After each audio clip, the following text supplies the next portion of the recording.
ಮರಾಠ ವಿದ್ಯಾಪ್ರಸಾರಕ ಮಂಡಳಿ ಚುನಾವಣಾ 2026 ಇವತ್ತಿನ ದಿವಸ ನಾವು ಚಾವಣಿ ಓಣಿ ಒಳಗೆ ವಾರ್ಡ್ ನಂಬರ್ 3ರಲ್ಲಿ ರಾಜು ಬಿರ್ಜನ್ನವ್ರು ನಿರ್ದೇಶಕ ಸ್ಥಾನಕ್ಕೆ ನಿಂತಂಥ ಅಭ್ಯರ್ಥಿಯವ್ರ ಪರ ಪ್ರಚಾರಕ್ಕೆ ಬಂದಿದ್ವಿ.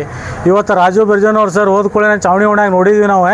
ಅವ್ರಿಗೆ ಎಂಥ ಬೆಂಬಲ ಐತಿ, ಅವ್ರಿಗೆ ಎಷ್ಟು ಎಲ್ಲರೂ ಸ್ವಾಗತ ಮಾಡಿದ್ರು ಅಂತಂದ್ರೆ ಏರಿಯಾ ಜನ ಭಾಳ ಖುಷಿ ಅನ್ನಿಸ್ತು. ಇವತ್ತು ಇಷ್ಟು ದಿವ್ಸ ಕ್ಯಾಂಪೇನ್ ಮಾಡಿದ್ದೊಂದು ಇವತ್ತಿಂದೊಂದು ಇವತ್ತು ಚಾವಣಿ ಓಣಿ ಒಳಗೆ ರಾಜು ಸರ್ಗೆ ಇವರು ರಾಜು ಬಿರ್ಜನ್ನವ್ರಿಗೆ ಎಷ್ಟು ಬೆಂಬಲ ಐತೆ ಅಂತಂದ್ರೆ ನಮಗೆ ಇವತ್ತು ಅರ್ಥ ಆಯಿತು.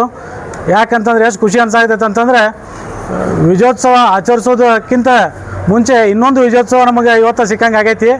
ಆಮೇಲೆ ಇನ್ನೊಂದು ಮಾತು ಹೇಳ್ತೀನಿ, ಮತ್ತು ಹೇಳಾಗ್ತೀರಿ ಮತ್ತು ನಮ್ಮ ಬಗ್ಗೆ ಹೇಳೋದು ಬಿಟ್ಟು ನೀವು ಏನಾರು ಮಾಡಿರಿ ಅದ್ರ ಬಗ್ಗೆ ಹೇಳ್ರಿ, ಜನಕ್ಕೆ ಸ್ವಲ್ಪ ರೀಚರ ಆಗ್ತೀರಿ.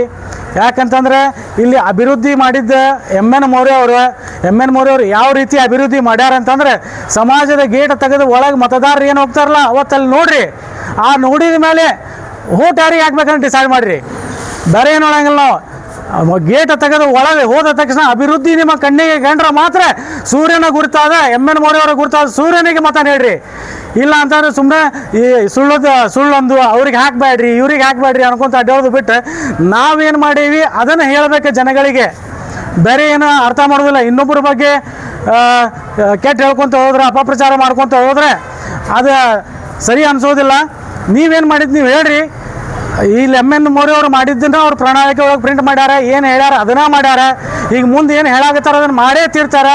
ಗೆಲುವು 100% ಎಮ್ ಎನ್ ಮೌರ್ಯ ಅವ್ರದ್ದು ಸೂರ್ಯನ ಗುರ್ತಿಗೆ 15 ಮತಗಳನ್ನು ಮತದಾನರು ಹಾಕ್ತೀವಿ ಅಂತಂದು ಈಗಾಗಲೇ ನಮಗೆಲ್ಲ ಬಂದು ಹೇಳಾಕತ್ತಾರ ಹೊರಗೆ. ಅದೇ ನಮಗೆ ಖುಷಿ ಏನಾಗತೈತಿ. ಯಾಕಂದ್ರೆ ಎಷ್ಟು ಮತ ಹಾಕ್ಬೇಕಂತ ಕೇಳಾಗ್ತಾರಲ್ಲ, 15 ಮತ ನಾವು ಹಾಕ್ತೀವಿ ರೀ ಸೂರ್ಯನ ಗುರ್ತಿಗೆ ಅಂತ ಹೇಳಾಕತ್ತಾರಲ್ಲ, ಅದು ನಮಗೆ ಎಷ್ಟು ಬೆಂಬಲ ಸಿಕ್ಕೈತೆ ಅಂತಂದ್ರೆ ಇವತ್ತಿನ ದಿವಸ ಅರ್ಥ ಆಗ್ತಿಲ್ಲ. ಇನ್ನು ಮುಂದೆ ಎಮ್ ಎನ್ ಮೌರ್ಯ ಅವ್ರ ವಿರುದ್ಧ ಯಾರೋ ಎಲೆಕ್ಷನ್ ನಿಲ್ಬೇಕಂದ್ರೂ ವಿಚಾರ ಮಾಡ್ಬೇಕು. ಯಾಕಂದ್ರೆ ಸಮಾಜದ ಒಂದು ಕಳಸ ಇದ್ದಂಗೆ ಅದಾರ ಅವ್ರೆ, ಸಮಾಜಕ್ಕೆ ಒಂದು ಐರಾವತ ಅವರು ಯಾವತ್ತಿದ್ರು ಗೆಲುವು ಅವ್ರದ. ಜೈ ಶಿವಾಜಿ, ಜೈ ಭವಾನಿ.